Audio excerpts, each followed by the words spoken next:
ಒಂದು ಚೆನ್ನಾದ ಆಶೀರ್ವಾದ ಮಾಡಿ ಅಂತ ಕೇಳಿದಾಗ ದೀರ್ಘ ಸುಮಂಗಲಿಯಾಗುವಂತ ಮಾಡಿದ್ದೇನೆ. ಸ್ಥಿರ ಸೌಭಾಗ್ಯವಾಗಲಿ. ಇನ್ನೊಮ್ಮೆ ನಿಮಗೆ ನಮಸ್ಕಾರ ಮಾಡಿದ್ದೇನೆ. ಸ್ಥಿರ ಸೌಭಾಗ್ಯವಾಗಲಿ. ಹೌದಲ್ಲ? ನಾರದ್ರೆ, ತಂದೆಯಿಂದ ಬೀಳ್ಕೊಟ್ಟಂತಹ ನಾನು ವರಾನ್ವೇಷಣೆಗಾಗಿ ಹೋಗಿದ್ದೆ. ನೀನ ನಿಜವಾಗಿ ತಂದೆ ಇರಲಿಲ್ವಾ? ಅಲ್ಲ, ತಂದೆ ಇದ್ದಿದ್ದ. ಅನೇಕ ವರರು ಬಂದ್ರು, ವರರು ಬಂದರು, ಮಗಳನ್ನ ನೋಡಿದರು. ಆದರೆ ಯಾರೂ ಸಹ ಅವಳನ್ನ ಮದುವೆ ಆಗುವುದಕ್ಕೆ ಮುಂದಾಗಲಿಲ್ಲ. ಅವಳಲ್ಲಿ ಪೂಜ್ಯತಾ ಭಾವವನ್ನ ಕಂಡ್ರು. ಅಂತಹ ಸಂದರ್ಭದಲ್ಲಿ ನಾರದ್ರೆ, ಅಶ್ವಪತಿ ಜಾಮಾತರಾಗಬೇಕು ಅಂತ ಅವರೆಲ್ಲ ಬಂದ್ರು. ಹೋಗುವಾಗ ಅಶ್ವಪತಿ ಜಾಮಾತ ಅಂತ ತಿಳ್ಕೊಂಡು ಹೋದ್ರು. ನಾನೇನ್ ಮಾಡ್ಲಿ? ಅಂತಹ ಸಂದರ್ಭದಲ್ಲಿ ತಾಯಿಯ ಭಾವನೆ, ತಾಯಿಯ ಭಾವನೆ ನೋಡಿದ ಕೂಡ್ಲೆ ತಾಯಿಯ ಭಾವನೆ ಬರ್ತಾರೆ. ಬಂತು. ಅಶ್ವಪತಿ ಜಾಮಾತ ಅಂತ ಹೇಳಿ ನಮಸ್ಕಾರ ಮಾಡಿ ಹೊರಟು ಹೋದ್ರು. ನಾನೇನ್ ಮಾಡ್ಲಿ? ಕೊನೆಗೆ ಏನಾಯ್ತು? ನನ್ನಿಂದ ಅನುಮತಿಯನ್ನ ಪಡೆದು ವರಾನ್ವೇಷಣೆಗೆ ಸ್ವತಃ ಅವಳೇ ಹೋದಳು. ಇದು ಹೌದು ನಾರದು, ನಾನು ಹೋದದ್ದು ಹೌದು. ಯಾವ ತಂದೆಯೂ ಇವರೆಗೆ ಆ ಮಗಳಿಗೆ ನೀಡದೇ ಇರುವಂತಹ ಸ್ವಾತಂತ್ರ್ಯವನ್ನ ನನ್ನ ಮಗಳ ಮೇಲಿನ ಅಚಲವಾದ ವಿಶ್ವಾಸದಿಂದ ಅವಳಿಗೆ ನೀಡಿ ಅವಳನ್ನ ಕಳುಹಿಸಿದ್ದು ನಾನು. ಸರಿ, ಈಗ ವರಾನ್ವೇಷಣೆಗೆ ತೆರಳಿದವರು ವರಯತಿ ವರಯತಿ ಸ್ವಯಂವರ, ಸ್ವಯಂವರದ ಅಧಿಕಾರವನ್ನು ತಂದೆಯನ್ನು ನಾನು ಪಡೆದುಕೊಂಡು ಮಗಳಿಗೆ ನಿನಗಾಗಿ ಕೊಟ್ಟಿದ್ದಾನೆ. ಮತ್ ನಮ್ಗೆ ಗಾಂಧರ್ವೆಯರು ನಿಷಿದ್ಧ ಅಲ್ವಲ್ಲ? ನಿಮ್ಮಂತವರೇ ಹೇಳಬೇಕು. ವಿವಾಹ ಬೇರೆ ಸ್ವಲ್ಪ. ಅಲ್ಲ, ಸಕಾಮಾಯಾಂ ಸಕಾಮೇನ ಮಿಥೋ ಸಂಗಃ ಸ ಗಾಂಧರ್ವ. ವಿವಾಹ ಅಲ್ಲದೆ ಹೋದ್ರು ಅನುರೂಪ್ಯದ ಕಾಮದಿಂದ ತಂದೆಯಲ್ಲೊಂದು ಅನುಜ್ಞೆಯನ್ನು ಕೇಳಿ ಮುಂದಾಗುವಂತಹ ವಿವಾಹ ಅಲ್ಲ, ಸ್ವಯಂವರ. ನೀನು ವರ್ಣೆ ಮಾಡಿ ಬರುವುದು.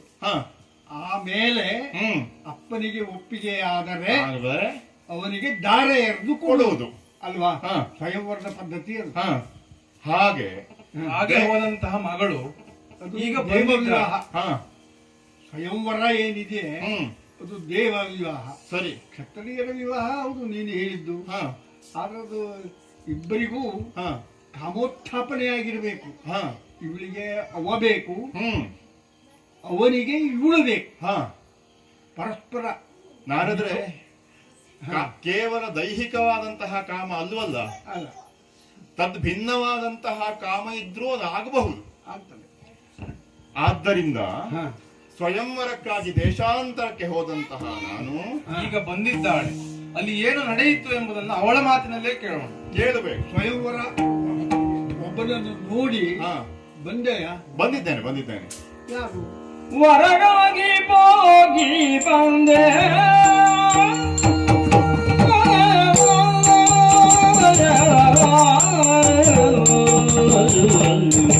ವರಗಾಗಿ ಹೋಗಿ ಬಂದೆ, ವರಗಾಗಿ ಹೋಗಿ ಬಂದೆ, ಬ್ರಹ್ಮಯನಗೆ ವರದಿಷ್ಟ ಬೊಂಬೆ ಕಂಡೆ, ಬ್ರಹ್ಮಯನಗೆ ಬರದಿಟ್ಟ ಬೊಂಬೆ ಕಂಡೆ.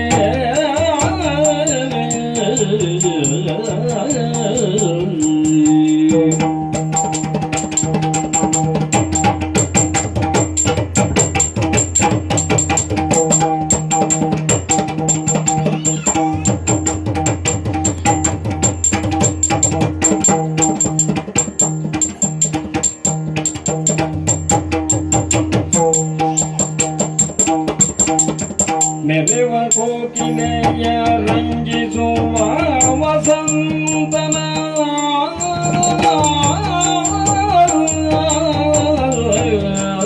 ಮೆರೆವ ಕೋಕಿಲೆಯ ರಂಜಿಸುವ ವಸಂತನ, ಕರುಣವ ದೊರಕಿಸಿಕೊಂಡೆ ನಾನಿಂದೆ.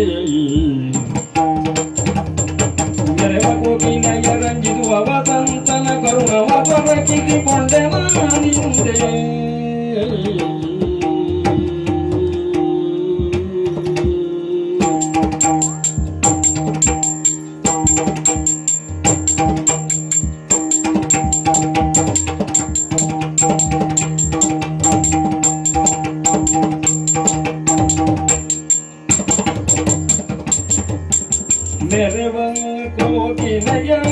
ರಂಜಿಸುವ ವಸಂತನ ಕರುಣವ ದೊರಕಿಸಿಕೊಂಡೆ ನಿಂದೆ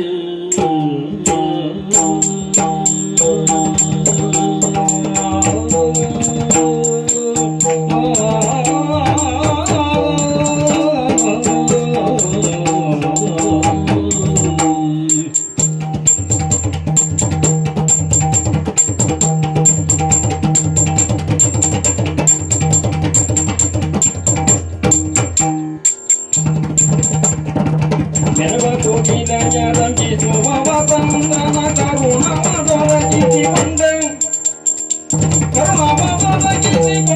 ನಾನಿಂದೆ ಹೊರಡಾಗಿ ಹೋಗಿ ಬಂದೆ ಬ್ರಹ್ಮನೆನಗೆ ಬರದಿಟ್ಟ ಬೊಂಬೆ ಕಂಡೆ ಬ್ರಹ್ಮನೆನಗೆ ಬರದಿಟ್ಟ ಬೊಂಬೆ ಕಂಡೆ ಹೋಗಿ ಬಂದೆ ಬೊಂಬೆ ಕಂಡೆ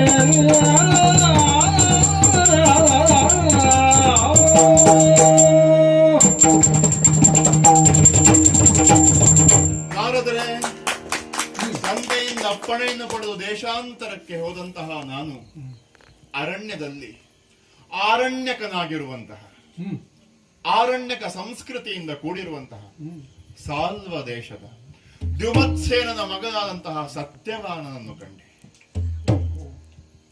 ನಿಮ್ಮಂತಹ ಬಲ್ಲವರು ಆಡಿದ್ದಾರಲ್ಲ, ಮನೋಕೂಟ ಕೂಡಬೇಕು ಅಂತ. ಅವನನ್ನು ನೋಡಿದ ಆ ಕ್ಷಣದಲ್ಲಿ ವರನಿಗಾಗಿ ನಾನು ಬಂದದ್ದಕ್ಕೆ ಸಿಕ್ಕಿದಂತಹ ವರವ ಅಂತ ಅನಿಸಿತು ನನಗೆ. ಕೇವಲ ವರರನ್ನು ನಾನು ಹುಡುಕಿದ್ದಲ್ಲ, ಶ್ರೇಷ್ಠನಾದವನನ್ನು ಹುಡುಕಿದ್ದೇನೆ. ಆದ್ದರಿಂದ ವರ ಅಂದ್ರೆ ಶ್ರೇಷ್ಠ ಅಂತ ಆ ಅರ್ಥದಲ್ಲಿ ಹೇಳಿದ್ದು. ಆದ್ದರಿಂದ ವರನಾದಂತಹ ವರ ಅವನನ್ನು ನೋಡಿದ ಕ್ಷಣದಲ್ಲಿ ಅವನಲ್ಲಿ ಭಿನ್ನಯಿಸಿದೆ ವಿಷಯವನ್ನು. ಒಂದು ಕ್ಷಣಕ್ಕೆ ನಿರಾಕರಿಸಿದರೂ ಕೂಡ ಸದ್ಯ ಸಂಪತ್ತನ್ನು ಕಳ್ಕೊಂಡಿದ್ದಾರಂತೆ ಅವರು. ಆದ್ದರಿಂದ ನಿರಾಕರಿಸಿದ ನಂತರ ವಿಧ ವಿಧವಾದಂತಹ ಮಾತುಗಳನ್ನಾಡೆ ಅವನು ಸಮ್ಮತಿಸಿದ್ದಾನೆ. ಆದ್ದರಿಂದ ಇದು ಖಂಡಿತಕ್ಕೂ ಸುವರವೇ ಆಗ್ತದೆ ಅಂತ ನನಗನಿಸ್ತದೆ. ಯಾಕೆ?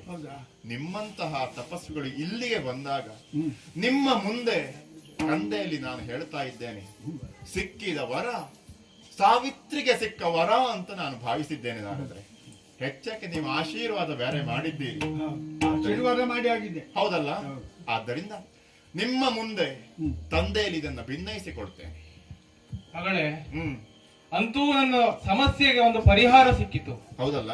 ನನಗೆ ಒಬ್ಬ ಅಳಿಯ ಸಿಕ್ಕಿದ ಅಂತ ಆದ್ರೆ ಆದಷ್ಟು ಬೇಗ ವಿವಾಹವನ್ನ ಮಾಡಿ ಮುಗಿಸಬೇಕು.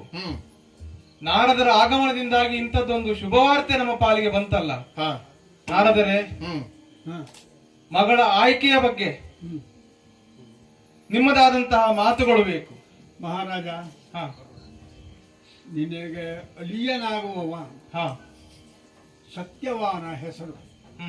ಹೆಸರಿಗೆ ಸರಿಯಾಗಿಯೇ ಇದ್ದಾನೆ. ಸತ್ಯವಾನ್, ಸತ್ಯವನ್ನು ಧಾರಣ ಮಾಡಿರುವ. ಹಾಗೆ ಗುಣದಲ್ಲಿಯೂ ಹಾಗೆ. ಕ್ಷತ್ರಿಯರ ರಕ್ತ ಅವನ ಶರೀರದಲ್ಲಿ ಉಂಟು. ರಂತಿದೇವನಿಗೆ ಸಮ ಅವ. ಹಾಗೆ ವಿದ್ಯೆಯಲ್ಲಿಯೂ ಬಹಳ ಒಳ್ಳೆಯವ. ಶಾಸ್ತ್ರಗಳನ್ನೆಲ್ಲ ಓದಿದಾನೆ. ಎಲ್ಲ ಇದೆ, ಎಲ್ಲ ಗುಣಗಳನ್ನು ಎಲ್ಲವೂ ಇದೆ. ಆದರೆ ಅಂತ ಒಂದು ಇದೆ. ಬಾಲೆಯ ಅದ್ಭುತ ನುಡಿಯ ನಾಡುವಳು,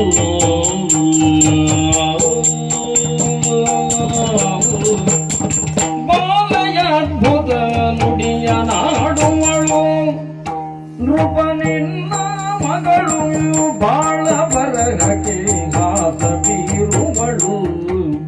ನೃಪ ನಿನ್ನ ಮಗಳು ಬಾಳ ಬರಹಕ್ಕೆ ಹಾಸ ಬೀರುವಳು. ಕಾಳಿ ಭಕ್ತಳು ಕಾಲ ಕರ್ಮದ ಲೀಲೆಗರಿಯದೆ ಮೇಲುವರಿದಳು.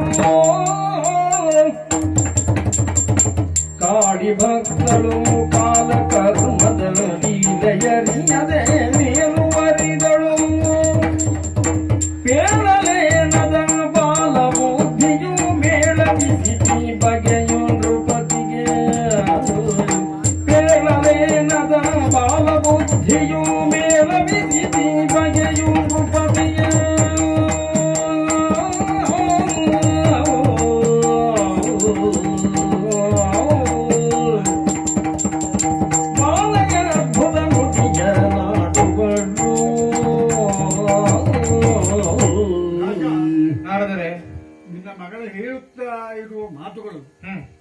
ಸುಂದರವಾದ ಮಾತುಗಳು, ಹಾ ಬಹಳ ಸುಂದರವಾದ ಮಾತುಗಳು. ಹೌದು. ಅವಳು ಯಾರನ್ನು ಬೇಡಿಕೊಂಡಿದ್ದಾಳೋ, ಯಾರನ್ನು ವರನನ್ನಾಗಿ ಪಡೆಯಬೇಕು ಅಂತ ಆಲೋಚಿಸಿದ್ದಾಳೋ ಹಾ ಅವನು ಯೋಗ್ಯನಾದವನೇ, ಯೋಗ್ಯನಾದವನೇ. ಬಹಿರಂಗವಾಗಿ ಬಾಹ್ಯ ವಿಚಾರದಲ್ಲಿ ಹಾ ಎಲ್ಲ ಅವನಿಗೆ ಉಂಟು. ಹಾ ಆದರೆ ಈ ಆದರೆ ಎಂಬುದಂದ್ರು ಯಾಕೆ ಅಂತ. ಕಾಲ ಕರ್ಮ ಎಂಬುದೊಂದು ಈ ಜಗತ್ತಿನಲ್ಲಿ ಇದೆ. ಕಾಲ, ಹಾ ಕಾಲಕ್ಕೆ ಸರಿಯಾದ ಕರ್ಮಗಳು ಹಾ ಅದು ಆಗ್ತದೆ, ಅದು ನಡೀಲೇಬೇಕಾದದ್ದು. ಹೌದು. ಬೆಳಗಾದ ಕೂಡಲೇ ಕತ್ತಲೆ ಓಡಿ ಹೋಗ್ತಾನೆ. ಯಾರು ಓಡಿಸೋದಲ್ಲ ಅದನ್ನು. ಸೂರ್ಯೋದಯವಾದ ಕೂಡಲೇ ಕತ್ತಲೆ ಓಡಿ ಹೋಗ್ತಾನೆ. ಅದು ಕಾಲಕ್ಕೆ ಸಂಬಂಧಪಟ್ಟಂತ ಕರ್ಮ. ಸಾಯಂಕಾಲ ಆದ ಕೂಡಲೇ ರಾಜನಿಗೂ ಹೌದು, ರಂಕನಿಗೂ ಹೌದು, ಎಲ್ಲಾ ಮನುಷ್ಯರಿಗೂ ಹೌದು, ಕಣ್ಣು ಕಾಣದೇ ಇದ್ದಾಗ ಆಗುತ್ತೆ. ಸೂರ್ಯಾಸ್ತ ಆದ ಕೂಡಲೇ ಕಣ್ಣು ಕಾಣುವುದಿಲ್ವಲ್ಲ, ಬೇರೆ ಒಂದು ಪ್ರದೀಪವನ್ನು ನಾವು ತಯಾರು ಮಾಡ್ಕೊಳ್ಬೇಕು. ಅದು ಕಾಲ ಕರ್ಮ, ಕಾಲಕ್ಕೆ ಸಂಬಂಧಪಟ್ಟಂತ ಕರ್ಮ ನಡೆದು ಹೋಗ್ತದೆ. ಆ ಕರ್ಮದ ಫಲವನ್ನು ಅನುಭವಿಸಬೇಕು. ಇವರು ರಾಜನಾದರೂ ಅನುಭವಿಸಬೇಕು, ರಂಕನಾದರೂ ಅನುಭವಿಸಬೇಕು. ಎಲ್ಲರೂ ಜಗತ್ತಿಗೆ ಈ ಕಾಲ ಕರ್ಮ ಎಂಬುದು ಜಗತ್ತಿನ ಜನರ ಜೀವನದ ಅಥವಾ ಜೀವಿಗಳ ರಥದ ಎರಡು ಚಕ್ರಗಳು. ಕಾಲ ಕರ್ಮ ಅದು ಹಿಡಿತಾ ಇರ್ತದೆ.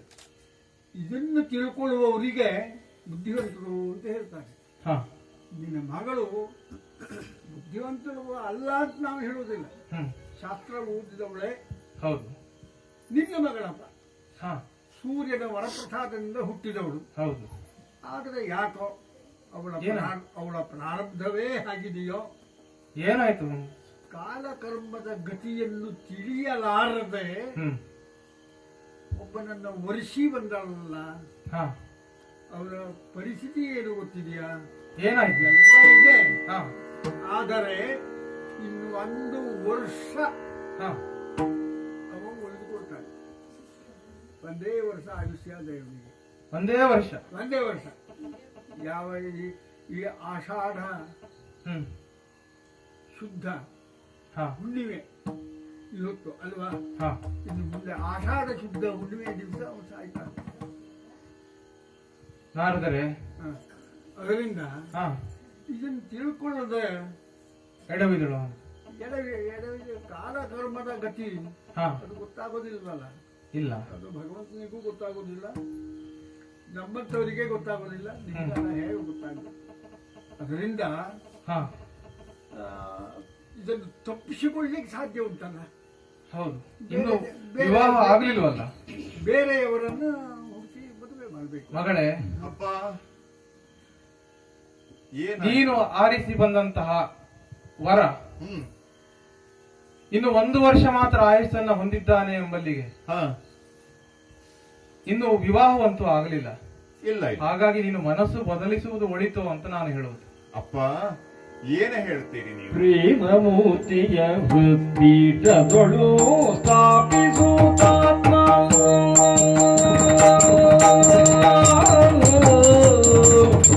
ಪ್ರೇಮ ಮೂರ್ತಿಯ ಹೃತ್ಪೀಠದೊಳು ಸ್ಥಾಪಿಸುತ್ತಾತ್ಮ ಕಾಮವನರ್ಪಿಸಿದೆ.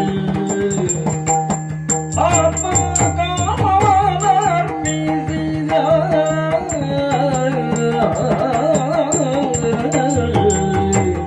ಶ್ರೀ ಮುನಿವರ ಕನ್ಯಾ ಪ್ರದೀಯತ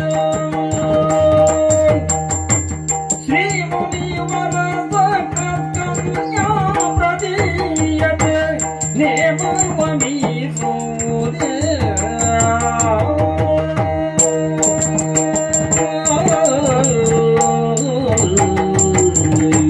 ಅಪ್ಪ ಸಾವಿತ್ರಿ, ನಾರದರ ವಚನಗಳನ್ನು ಆಡಿಸಿದಂತಹ ನೀವು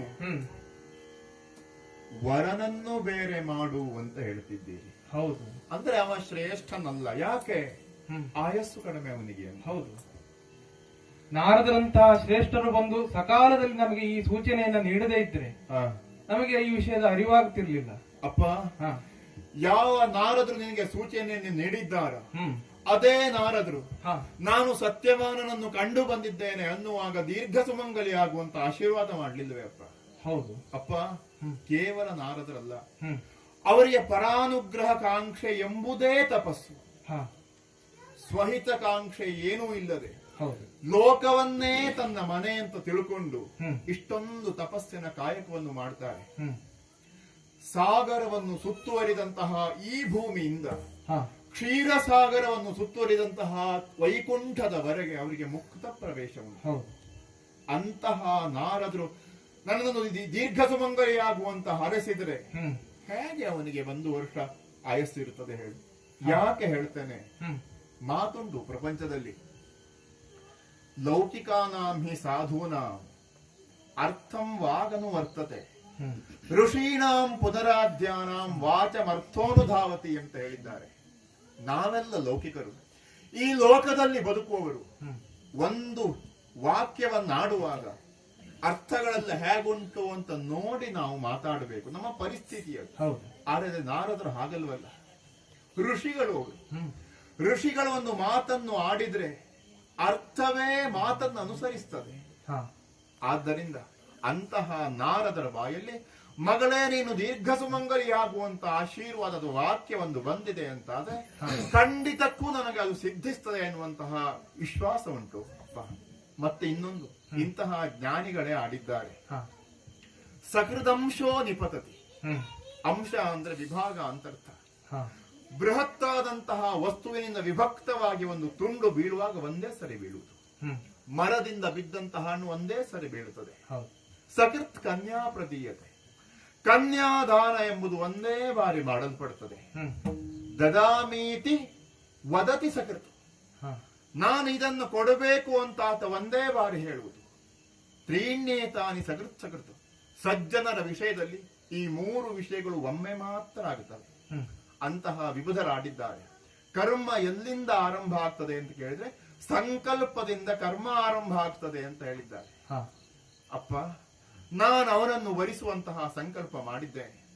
ಸಂಕಲ್ಪ ಮಾಡಿದ ಮೇಲೆ ಮತ್ತೆ ಇದನ್ನು ಬಿಡುವುದಕ್ಕುಂಟೆ ಹೇಳಿ? ಮಾನಸಿಕವಾಗಿ ಅವ ವರನೇ ಆಗಿದ್ದಾನೆ. ಹ್ಮ್ ವೈವಾಹಿಕವಾದಂತಹ ಸಂಸ್ಕಾರ ಆಗಬೇಕಷ್ಟೇ. ವೈದಿಕ ಅಲ್ಲದೆ ಹೋದ್ರು ಹ್ಮ್ ಮಾನಸಿಕವಾದಂತಹ ಸಂಕಲ್ಪವನ್ನು ನಾನು ಮಾಡಿ ಆಗಿದೆ. ಹಾ ಇಷ್ಟು ಮಾಡಿ ಆ ಪ್ರೇಮ ಮೂರ್ತಿಯನ್ನು ಹೃದಯದಲ್ಲಿ ಪ್ರತಿಷ್ಠಾಪನೆ ಮಾಡಿದ್ದೆ. ಹಾ ಇಷ್ಟಾದ ಮೇಲೆ ಬಿಡುವುದಕ್ಕಿಲ್ಲ. ಇನ್ನೊಂದು, ಸಾವು ಎಲ್ಲರಿಗೂ ಬರ್ತದೆ. ಹೌದು. ನನಗೂ ಬರ್ತದೆ, ಅವರಿಗೂ ಬರ್ತದೆ. ಹ್ಮ್ ದೀರ್ಘವಾದಂತಹ ಆಯಸ್ಸಿದ್ದೇನು ಫಲ? ಹ್ಮ್ ಇರುವಂತಹ ಆಯಸ್ಸಿನಲ್ಲಿ ಅವ ಎಷ್ಟನ್ನು ಸಾಧಿಸ್ತಾನೆ ಎಂಬುದಲ್ಲೇ ಮುಖ್ಯ. ಹೌದು. ಅಸ್ಥಿರಂ ಜೀವಿತಂ ಲೋಕೆ. ಈ ಲೋಕದಲ್ಲಿ ಜೀವನ ಎಂಬುದು ತೀರಾ ಅಸ್ಥಿರ. ಆದ್ದರಿಂದಲೇ ತಿಳಿದವರಾಡಿದ್ದಾರೆ, ನೀಲ ಮೇಲಿನ ಗುಳ್ಳೆ ಅಂತ ಇರ್ತದೆ ಜೀವನ, ಎಷ್ಟು ಹೊತ್ತಿಗೆ ಒಡೆಯುತ್ತದೆ ಅಂತ ಹೇಳುವುದಕ್ಕಾಗುವುದಿಲ್ಲ. ಹಾ ದೊಡ್ಡದಾದಂತಹ ಒಂದು ಮರ ಹ್ಮ್ 300 ವರ್ಷ ಬದುಕಿದರೆ ಏನು ಫಲ? ಒಂದು ದಿನಕ್ಕೆ ಅರಳಿ ಸಂಜೆ ಮುದುಡುವಂತಹ ತಾವರೆ ಹೂಗು ಅದೆಷ್ಟು ಜನರಿಗೆ ಸಂತೋಷ ಕೊಡ್ತದೆ ಅಲ್ಲವೇ? ಆದ್ದರಿಂದ ಇಷ್ಟಿರುವಾಗ, ಅವರ ಆಶೀರ್ವಾದ ಇರುವಾಗ, ಅಪ್ಪ ಮತ್ತೆ ಸಂಕಲ್ಪದಲ್ಲಿ ವಿಕಲ್ಪ ಬೇಡ. ಇದೇ ಸಂಕಲ್ಪವನ್ನೇ ಜೀವನ ಪರ್ಯಂತರವಾಗಿ ನಾನು ಆಚರಿಸ್ತೇನೆ. ಅವರಿಗೆ ಧಾರ ಇರುವಂತಹ ಪುಣ್ಯ ಮಾಡಬೇಕು. ನಾರದ್ರು ಇನ್ನೊಮ್ಮೆ ಆಶೀರ್ವಾದ ಮಾಡಿದರೆ ಇದು ಸತ್ಯ ಆಗುತ್ತದೆ ಅಂತ ನನಗೆ ಅನಿಸ್ತದೆ ಅಪ್ಪ. ರಾಜ, ನಾರದರೆ ಅವಳ ಮನಸ್ಸು ಅಷ್ಟು ಗಟ್ಟಿಯಾಗಿದೆ, ಸ್ಥಿರವಾಗಿದೆ. ಅವನು ಮೃತಪಟ್ಟರೂ ಮೃತಪಡದೇ ಇರುವ ಹಾಗೆ ನಾನು ಮಾಡಬಲ್ಲ ಎಂಬಂತಹ ಸ್ಥೈರ್ಯ ಇದೆ. ಹೌದು. ಹಿರಿಯರ ವಾಕ್ಯದ ಮೇಲೆ ವಿಶ್ವಾಸ ಇದೆ. ವಿವಾಹ ಮಾಡಿಕೊಂಡು ಮುಂದೆ ಏನಾಗ್ತದೆ ನೋಡೋಣ. ಆಗಲಿ, ನಿಮ್ಮ ಇಚ್ಛೆಯಂತೆ ಆಗಲಿ. ನಾರದ್ರೆ ಹೋಗುವಾಗ ಇನ್ನೊಮ್ಮೆ ಆಶೀರ್ವಾದ ಮಾಡಿ ಹೋಗಿ. ಮತ್ತೆ ಬರ್ತೇನೆ. ಬರುವಾಗ ದಂಪತಿ ಸಮೇತರಾಗಿ ನಮಸ್ಕಾರ ಮಾಡ್ತೇವೆ. ಆವಾಗ ಆಶೀರ್ವಾದ ಮಾಡ್ತೇನೆ. ಹಾಗಾದ್ರೆ